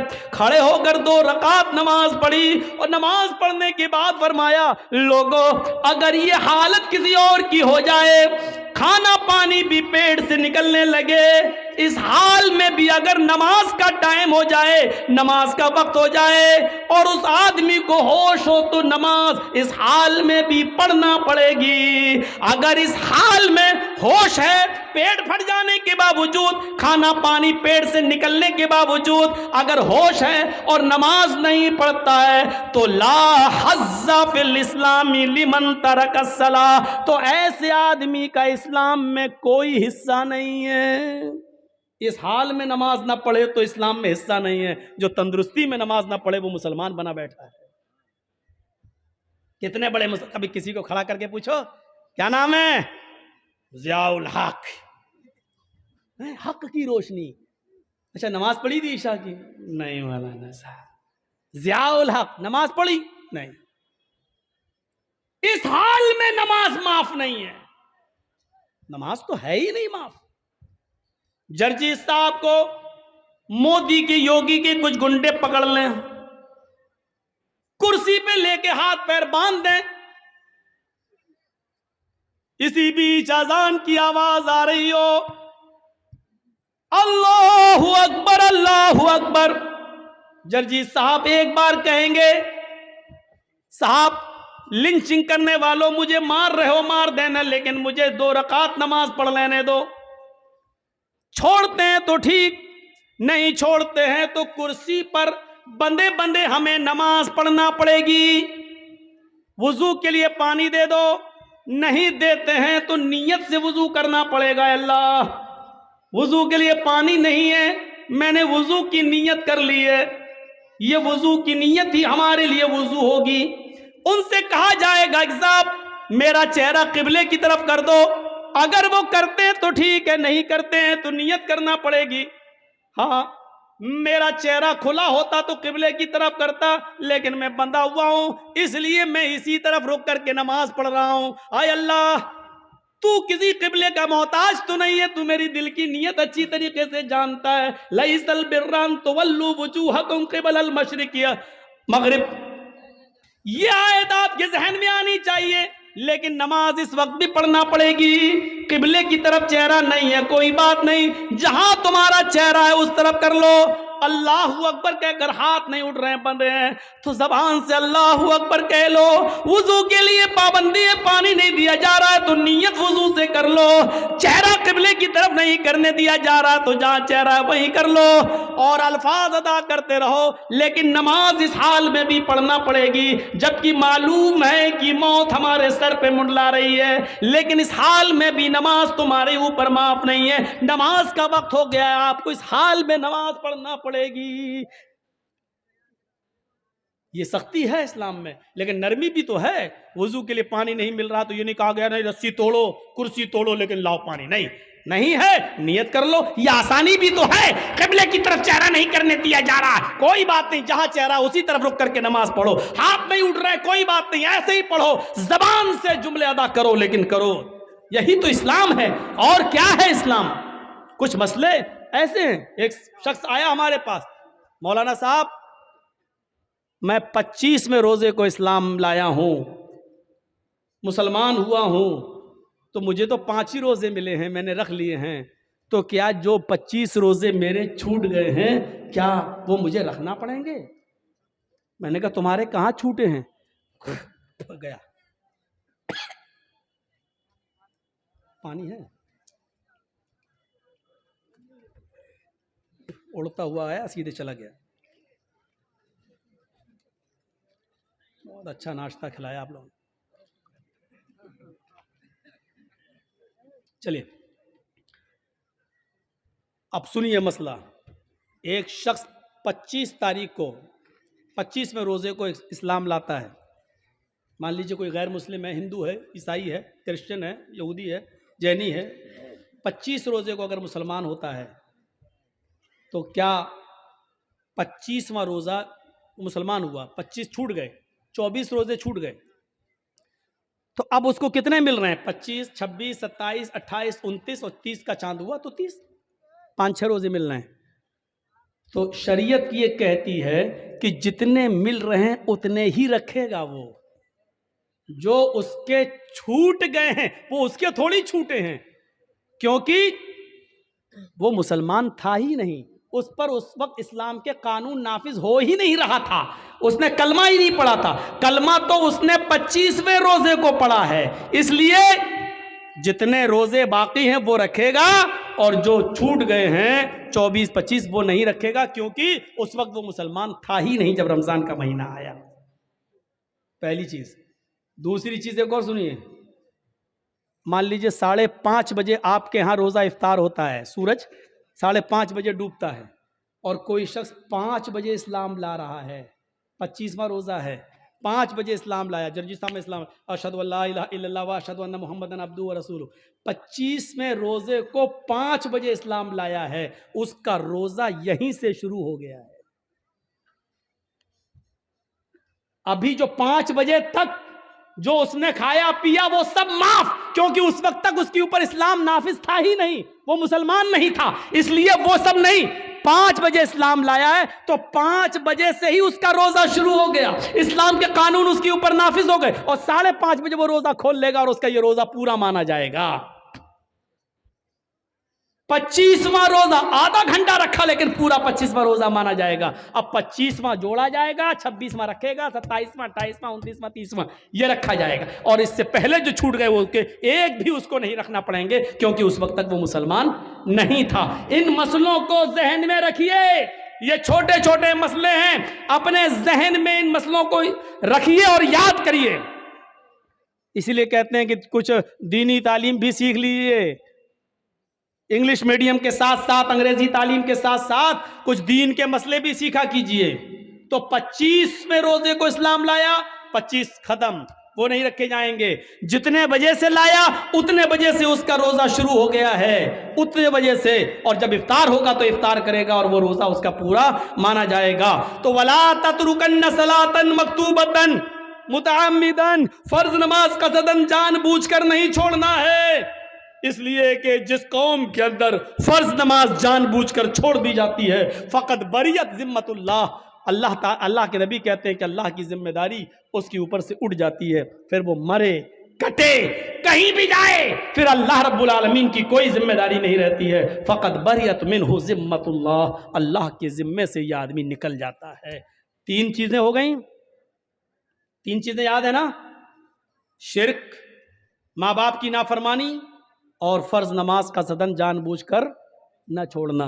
चौथी चीज भी हमारे समाज का बहुत बड़ा हिस्सा, सुनिएगा, वला तशरबन्न खमरन फइन्नहु रअसु कुल्लि फाहिशतिन, और हरगिज कभी शराब मत पीना। इसलिए आगे का जुमला फइन्नहु रअसु कुल्लि फाहिशा, इसलिए कि यह हर गंदी चीज का दरवाजा है। शराब हर गंदी चीज का दरवाजा है। ये जुमला बड़ा खतरनाक है जो अल्लाह के नबी ने कहा कि शराब मत पीना, ये तो ठीक है, लेकिन शराब हर गंदी चीज का ठिकाना है, हर गंदी चीज की जड़ है। ये जुमले बड़े काबिल गौर हैं। सुनन नसई की हदीस की किताब है, एक हदीस की किताब है सुनन नसई, उसमें एक वाकया आया है बनी इसराइल का।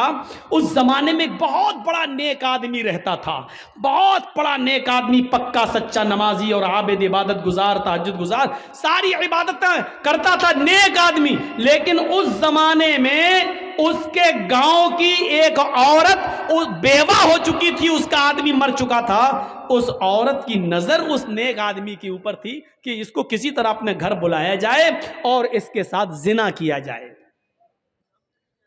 सुनिए नौजवानों, तुम्हारे मतलब की बात है, अब शराब की बात आ गई तो तुम उठ के जाने लगे हो।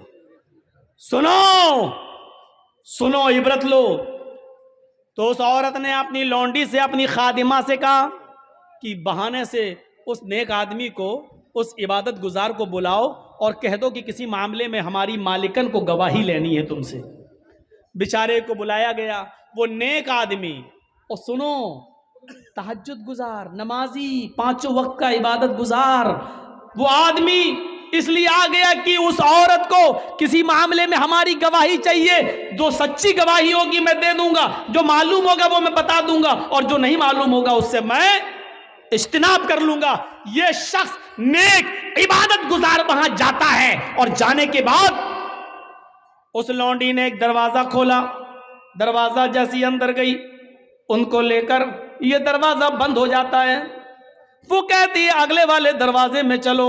दूसरा दरवाजा खुलता है, ये नेक आदमी दूसरे दरवाजे में जाता है, दूसरा दरवाजा अपने आप बंद हो जाता है। कहती है आगे वाले दरवाजे में हमारी मालिकन है। ये तीसरे दरवाजे में दाखिल होता है, तीसरा दरवाजा बंद हो जाता है। इसी तरीके से वो 4 या 5 दरवाजे के बाद वो उस लड़की की मालिकन के पास पहुंच जाता है, जो हुस्न जमाल की देवी थी, बड़ी खूबसूरत थी, और जिसका पति मर चुका था, जिसका हस्बैंड मर चुका था।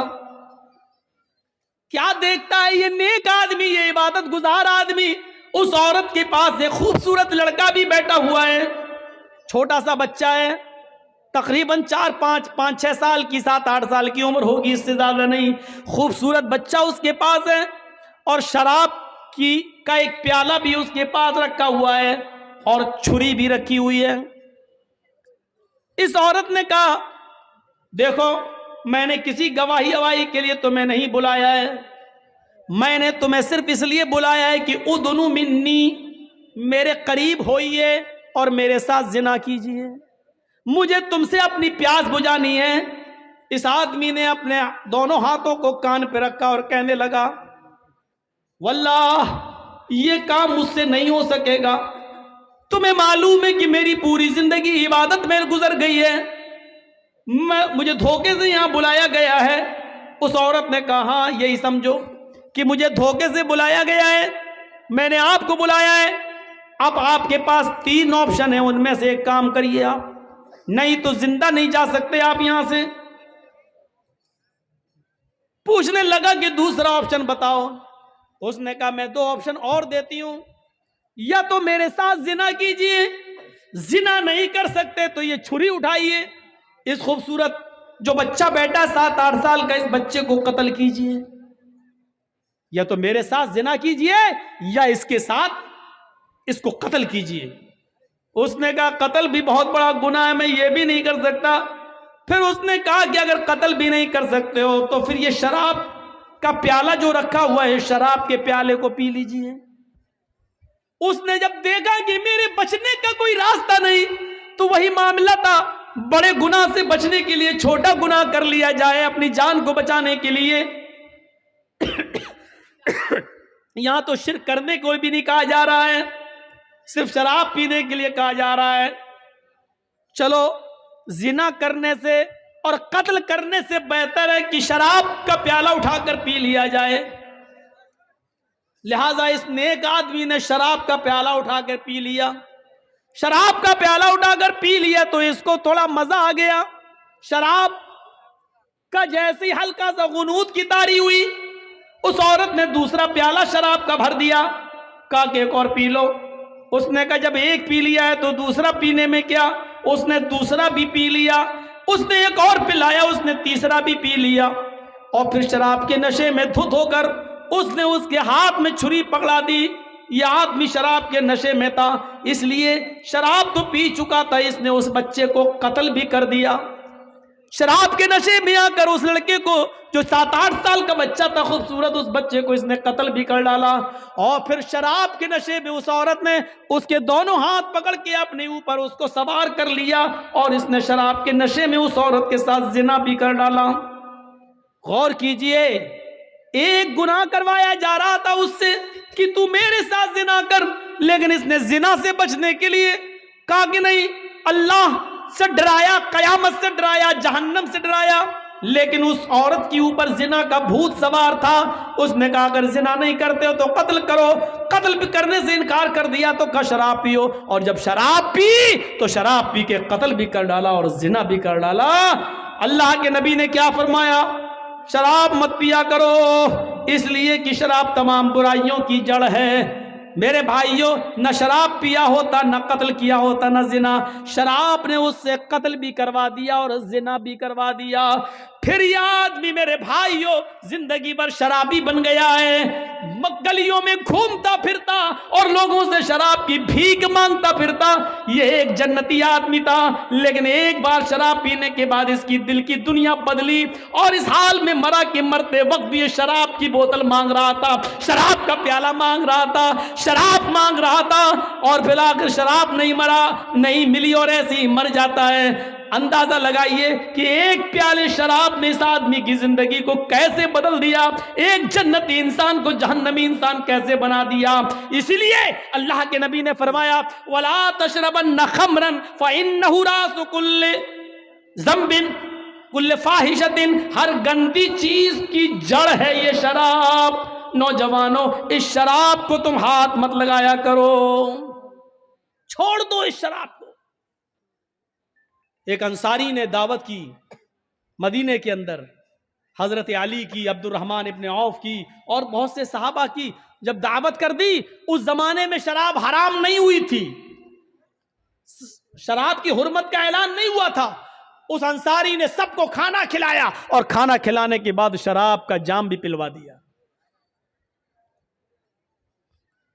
शराब पी, हराम तो हुई नहीं थी, इसलिए जो लोग पीते थे वो पी लेते थे। शराब यहां पी और यहां मगरिब की आजान की आवाज आने लगी। अब सब कहने लगे कि शराब तो पी ली, अब नमाज पढ़ने मस्जिद में क्या जाऊं, चलो यहीं जमात कर लो। घर में ही जमात होने लगी। हजरत अब्दुर्रहमान इब्न औफ को इमाम बना दिया। हजरत अब्दुर्रहमान इब्न औफ नमाज पढ़ा रहे हैं मगरिब की। हजरत अली और दूसरे सहाबा पीछे खड़े हैं और मगरिब में जोर जोर से कुरान की तिलावत की जाती है, वो भी कर रहे हैं। शराब अपना रंग दिखाने लगी, दिमाग पे चढ़ने लगी और यहां कुरान की आयत पढ़ रहे हैं, अल्हम्दुलिल्लाहि रब्बिल आलमीन अर्रहमानिर रहीम मालिकी यौमिद्दीन इय्याका नअबुदु व इय्याका नस्तईन इहदिनस सिरातल मुस्तकीम सिरातल लज़ीना अनअमता अलैहिम गैरिल मग़दूबि अलैहिम वलद्दाल्लीन। गाड़ी सही चली यहां तक। इसके बाद उन्होंने आने लगा, चढ़ गई और नमाज में है, बिस्मिल्लाहिर्रहमानिर्रहीम। अब कुरान की सूरत शुरू हो गई, कुल या अय्युहल काफिरून ला अअबुदु मा ताबुदून। कुरान की आयत यही है, लेकिन ये क्या पढ़ रहे हैं नमाज में, कुल या अय्युहल काफिरून नहनु नअबुदु मा ताबुदून। बिल्कुल माना ही उलट दिया। तर्जुमा क्या हुआ, कुल या अय्युहल काफिरून, ऐ मोहम्मद सल्लल्लाहु अलैहि वसल्लम कह दो ऐ काफिरो, ला अअबुदु मा ताबुदून, मैं उन झूठे खुदाओं की पूजा नहीं करता जिनकी तुम करते हो। यह है तर्जुमा। लेकिन इन्होंने क्या पढ़ दिया, नहनु नअबुदु मा ताबुदून। ऐ मोहम्मद सल्लल्लाहु अलैहि वसल्लम कह दो क्या है काफिरो, मैं भी उन झूठे खुदाओं को पूजता हूं जिनको तुम पूजते हो, मैं भी उनकी इबादत करता हूं जिनकी तुम करते हो। माना ही बदल गया। अल्लाह अल्लाह करके किसी तरह नमाज खत्म हुई, वहां अल्लाह के नबी के ऊपर कुरान की आयत नाजिल होती है, या अय्युहल्लज़ीना आमनू ला तक़रबुस्सला व अंतुम सुकारा हत्ता तअलमू मा तक़ूलून। ईमान वालो, तुम नमाज के करीब मत जाओ जब तुम नशे में हो। यह आयत नाजिल हो रही है अल्लाह के नबी के ऊपर। ऐ मुसलमानों, ऐ ईमान वालो, तुम नमाज के करीब मत जाओ जब तुम नशे में हुआ करो, तो नमाज के करीब मत जाओ। उस वक्त तक न पढ़ो जब तक कि तुम उन बातों को समझने न लगो जो तुम्हारे मुंह से निकल रही हैं, तुम्हें खुद नहीं मालूम। ला आबुदु मा ताबुदून पढ़ना है कि नहनु नाबुदु मा ताबुदून पढ़ना है? तुम समझ ही नहीं पा रहे हो। जब तक तुम अपनी जबान से निकलने वाले जुमले और वर्ड्स को समझने ना लगो तब तक तुम नमाज ना पढ़ो। सहाबा के जमीर झंझुड़ गए, या अल्लाह ये शराब इतनी खराब चीज है कि अल्लाह ताला ने नमाज जैसी इबादत को मुलतवी कर दिया। यानी शराब अगर पी लिया करो तो नमाज मत पढ़ो जब तुम नशे में हो। या अल्लाह ऐसे कैसे हो सकता है कि मैं नमाज के लिए शराब छोड़ दूं, शराब पीऊं, शराब नमाज छोड़ने के लिए शराब पीऊं? नहीं नहीं नहीं, शराब छोड़ सकता हूं लेकिन नमाज नहीं। इस आयत ने उनके जमीरों को जगा दिया। मुसलमानों, ईमानदारी के साथ बताओ, हमारे जमीर कितने जागे हुए हैं शराब के ताल्लुक से? कितने? चलिए आइए मेरे साथ बॉम्बे का सफर करिए, टाटा हॉस्पिटल चलिए। मैंने अपने चचेरे भाई का, फुफेरे भाई का इलाज 11 साल तक कराया है टाटा हॉस्पिटल में, और 11 साल कराने के बाद भी अल्लाह के हुक्म के आगे किसी की नहीं चलती। और 11 साल के बाद जब उसका दोबारा पैर का ऑपरेशन हुआ तो 3 महीने के बाद उसका कैंसर ऊपर तक बढ़ गया और फिर हम नहीं बचा सके। वही हुआ जो अल्लाह को मंजूर था। टाटा हॉस्पिटल गवाही देगा, कितने लोगों के लीवर में कैंसर शराब की वजह से होता है, कितने लोगों की आंतों में कैंसर शराब की वजह से, और कितने लोगों की किडनी खराब हुई है, उनमें कैंसर हुआ है शराब की वजह से। ये टाटा हॉस्पिटल की दीवारें लिखी हुई है, बता रही हैं, और वहां के डॉक्टर आपको गवाही देंगे। मेरे भाइयों, शराब कैंसर की बुनियादी बीमारी की जड़ है। ये लीवर का कैंसर कर दे, ये दिमाग का कैंसर कर दे, ये आंतों का कैंसर कर दे, ये किडनी का कैंसर कर दे, ये जिस खून में दौड़ती है किस हिस्से को कैंसर का पेशेंट बना दे, ये कुछ नहीं कहा जा सकता है। अल्लाह के रसूल ने इसको ऐसे ही हराम करार नहीं दिया है, इसको छोड़िए। एक सहाबी हैं, शराब हराम नहीं हुई है, उन्होंने ज्यादा पी ली है, और ज्यादा पीने के बाद फिर वो अपनी बेटी को पकड़ लिए, हाथ पकड़कर खींचने लगे, अपने रूम में ले जाने लगे जहां वो और उनकी बीवी सोती थी। बीवी ने देखा कि मेरी बेटी का ये खींच रहे हैं मेरी बेटी को, तो वो आई और अपनी बेटी को बचाती हैं और शौहर को धक्का देती है, पति को कमरे में बंद कर देती हैं। जब नशा उतरता है तो वो दरवाजा अंदर से पीटता है, ये दरवाजा खोलती है, वो सहाबी अपनी बीवी को मारते हैं और पीटते हैं। जब बीवी पीट चुकी तो कहने लगी, थक गए हो क्या, और नहीं मारोगे? फिर उसने अपनी बीवी को गले से लगा लिया और कहा, तुम जानती हो कि तुमने मुझे बंद कर दिया इसलिए मैंने मारा। हाँ, मार तो लिया, लेकिन पूछा नहीं कि क्यों मैंने बंद किया। आज तुमने शराब कुछ ज्यादा ही पी रखी थी। कहा, वो तो हो जाता है, कभी कम कभी ज्यादा, अगर पी ली तो क्या हुआ?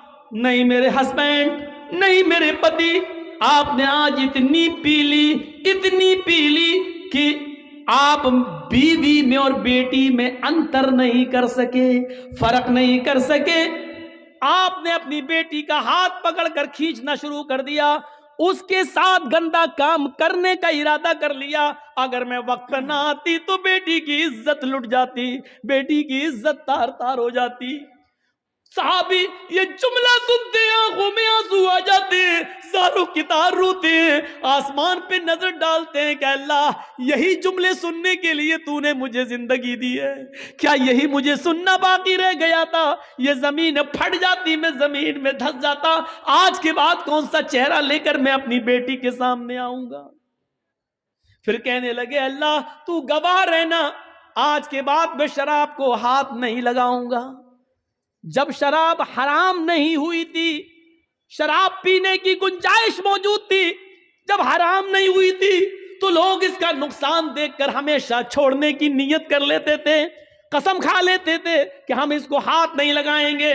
नौजवानों, जब हराम नहीं हुई तब लोग इसको छोड़ने की कसम खा लेते थे। तुम्हारे नबी ने इसको हराम करार दिया है, हराम करार दिया है। जैसे सूअर का गोश्त हराम है, जैसे गधा हराम है, जैसे कुत्ते का गोश्त तुम नहीं खा सकते हो, ये हराम है। उसी तरीके से शराब हराम है, तुम कैसे पी लेते हो, कैसे तुम्हारे हलक के नीचे उतर जाती है। कुरान इसको शैतान की गंदगी कहता है। इन्नमल खमरु वल मैसिरु वल अंसाबु वल अज़लामु रिजसुम मिन अमल शैतान। शराब, जुआ, आस्थानों के नाम पे फाल चढ़ाए हुए फाल, तीरों के फाल, जुआ और अंसाब, अज़लाम और पांसे के तीर, ये सारी की सारी चीजें रिजसुम मिन अमल शैतान, शैतान की गंदगी है। अल्लाह ने ये नहीं कहा हराम, रिजसुम मिन अमल शैतान, शैतान की गंदगी है। एक इंसान अपनी गंदगी नहीं खा सकता है, दूसरे की गंदगी खाना तो बहुत दूर की बात। आपने यहां लैट्रीन की खा के दिखाओ, नहीं खा सकते हो।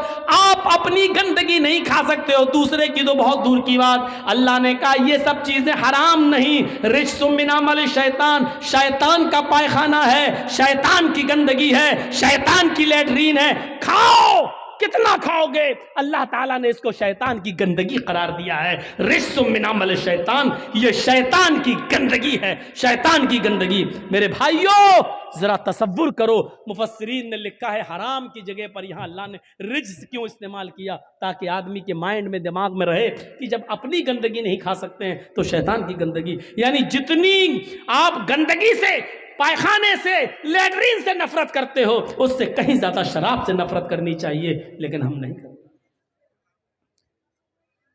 सहाबी बेटी का हाथ पकड़ सकते हैं, क्या हम और आप सहाबा से बढ़कर हैं? क्या शराब के नशे में आकर हम अपनी बहन और अपनी बेटी का हाथ नहीं पकड़ सकते?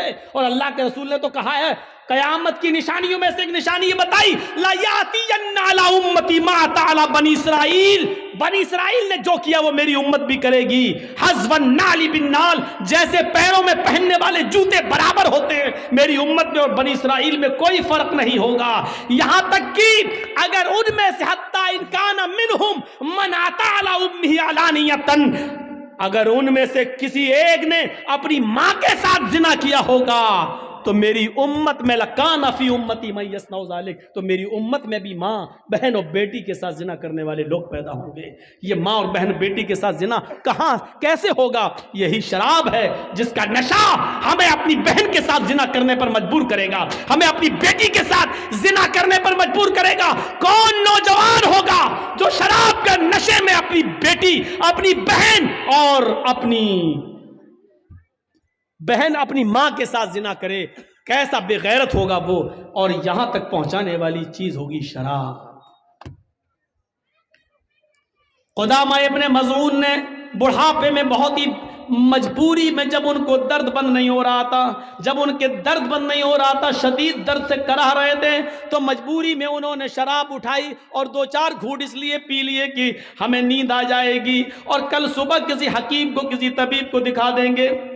वो 85-90 साल का बूढ़ा क़ुदामा इब्न मज़ऊन, जिन्होंने अल्लाह के नबी का ज़माना पाया, जिन्होंने हज़रत अबू बकर का ज़माना पाया, जिन्होंने हज़रत उमर का ज़माना पाया, हज़रत उमर फारूक के ज़माने में उन्होंने थोड़ी सी शराब इसलिए पी ली कि रात में उनको दर्द हो रहा था और दर्द की वजह से वो करवटें बदल रहे थे, उनको नींद नहीं आ रही थी। उनके घर में, उनके घर के किसी मेंबर ने उनको थोड़ी सी शराब पिला दी कि ले लो, सो जाओगे, नींद आ जाएगी और कल सुबह किसी हकीम को दिखा देना। लेकिन ये खबर उमर फारूक के कानों तक पहुंच गई। हजरत उमर ने इस 90 साल के बुड्ढे को, क़ुदामा इब्न मज़ऊन को तलब किया, उनसे पूछा। उन्होंने कहा बहुत तेज दर्द हो रहा था, उस दर्द की वजह से मैंने मजबूरी में शराब पी ली थी ताकि दर्द बंद हो जाए।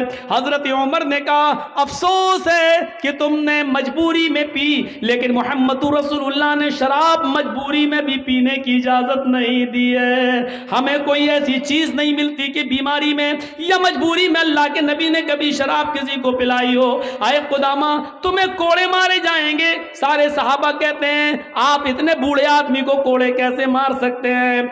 हजरत उमर की दलील ये थी, इनको कोड़े न मारने की कोई दलील दे दो, या अल्लाह के रसूल की कोई हदीस मुझे बता दो कि बूढ़े आदमी को कोड़े न लगाए जाएं, हम इनको छोड़ देंगे। लोगों ने फिर मीटिंग की और कहा ठीक है, कोड़े मारना ही है, 40 तो मारो, लेकिन इनको सही हो जाने दो, इनकी तबीयत खराब है, ये लाठी लेकर चल रहे हैं, बिस्तर पर लेटे रहते हैं, अब इनको कुछ ताकत आ जाने दो, फिर कोड़े मार लेना। हजरत उमर ने कहा इनको अगर हफ्ते 10 दिन की मोहलत में दे भी दूं और इनसे कह दूं कि घर जाओ, 10 दिन बाद कोड़े लगाए जाएंगे, लेकिन लोगों अगर उन 10 दिनों में मैं ही मर जाऊं, मेरा इंतकाल हो जाए, तो मैं अपने रब को क्या मुंह दिखाऊंगा? फिर कुदामा इब्न मज़ून को खड़ा कर दिया हजरत उमर फारूक ने, और इस 90 साल के बूढ़े को जिसने मजबूरी में शराब पी थी, उनको 40 कोड़े मारे गए। इन 40 कोड़ों का असर कुदामा इब्न मज़ून के ऊपर यह हुआ कि फिर वो पूरी जिंदगी बिस्तर से उठ नहीं सके। फिर वो लेटरीन बिस्तर पे करते थे, पेशाब बिस्तर पे करते थे। वो 1 साल, 1.5 साल, 2 साल उसके बाद जिंदा रहे, लेकिन जितने दिन जिंदा रहे वो बिस्तर से उठ नहीं सके। हजरत उमर के कोड़े मारने के बाद यहां तक कि उसी हाल में उनका इंतकाल होता है। मेरे भाइयों, हजरत उमर फारूक ने इन चीजों की परवाह नहीं कि उस बूढ़े आदमी को भी कोड़े मारे। नौजवानों गौर करो, जिस शराब के पीने पर बूढ़े आदमी को नहीं छोड़ा गया, कुदामा इब्न मज़ून को नहीं छोड़ा गया, पूरी जिंदगी उनकी बिस्तर पर एड़ियां रगड़ रगड़ कर गुजर गई। फिर वो बिस्तर से कभी उठ नहीं सके, पेशाब और पायखाना तक उन्होंने बिस्तर पे किया, उनकी बीवी, उनके बच्चे उसको साफ करते रहे, लेकिन उमर फारूक ने इसकी कोई परवाह नहीं की। ये शराब पीने वालों की सजा है इस्लाम के अंदर। हम और आप इसलिए बचे हुए हैं क्योंकि मेरे भाइयों यहाँ इस्लाम का कानून नहीं है। मेरे भाइयों, इस्लाम का कानून नहीं है। इंडिया में तो क्या हुआ, अपने दिलों पर इस्लाम नाफिज करो। सबसे बड़ा मुसलमान वो है जो इस्लाम के कानून को अपने दिल पर नाफिज करे, जो शरीयत को खुद अपने दिल से माने, मोहम्मद रसूलुल्लाह के बताए हुए रास्ते पर खुद चले और दूसरों को चलने का हुक्म दे। मेरे भाइयों, ये है वला तशरबन्न खमरन फ़इन्नहु रासु कुल्लि फ़ाहिशतिन, हर बुराई की जड़ है, इसलिए शराब मत पीना। और 5वीं चीज ये बताई, व इय्याका बिल मासिया फ़इन्न बिल मासियति हल्ला सख़तुल्लाह। लोगों, समाज में कभी नाफरमानी के काम मत करना। जब नाफरमानी के काम करोगे, पाप और गुनाह के काम करोगे, तो याद रखना अल्लाह का अजाब तुम्हारे ऊपर आ जाएगा। ये अल्लाह का अजाब हमारे ऊपर है। आज पेट्रोल 100 पार कर चुका है। ये क्या है? क्या ये अल्लाह का अजाब नहीं है? जब गुनाह करोगे तो अल्लाह का अजाब हलाल हो जाएगा, बारिश रोक ली जाएगी। बहुत सी जगहों से बारिश रोक दी जाती है। क्या ये अल्लाह का अजाब नहीं है? हाँ, ये भी अल्लाह का अजाब है कि जब तुम नाफरमानी के काम ज्यादा करोगे तो अल्लाह तुम्हारे ऊपर गलत जालिम सरकारें बिठा देगा।